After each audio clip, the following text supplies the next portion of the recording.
原來會計唔單止係得數學，仲要分析唔同嘅因素，同埋理解企業背後嘅故事。每次做專題都好似做偵探咁，揾出數字背後嘅原因，都幾有挑戰性㗎。喺呢度令我可以成為一位會計師。喺課堂裏邊，我哋除咗學到會計嘅基本理論同概念之外咧，仲有好豐富嘅互動教學活動啦、專業師友計劃同埋去職場培訓。讀完之後，我發覺自己做事細心咗好多，而家見到同錢有關嘅地方，都會特意留意，因為細至一位數錯都會影響成盤數。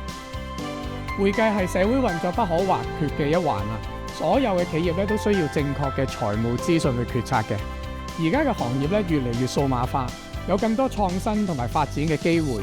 修讀會計咧唔單止係穩定嘅職業選擇，仲係提升競爭力、參與經濟發展嘅一個重要嘅起點嚟嘅。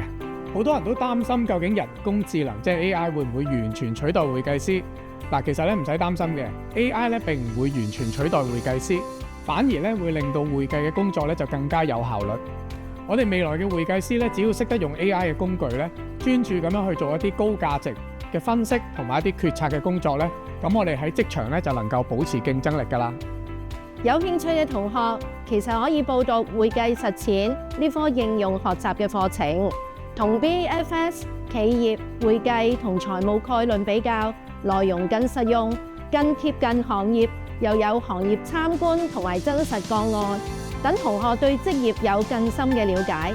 理論同實踐並重，為升學同就業打好基礎。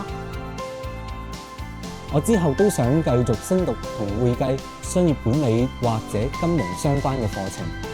希望有一日真係可以成為一位專業嘅會計師。喺呢度，我哋齊心實現夢想。